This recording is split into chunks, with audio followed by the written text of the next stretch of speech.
বাৰিষাৰে বৰষুণে তোমাৰ কথাকে কব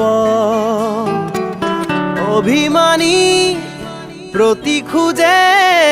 নিয়ৰ কণা সৰাব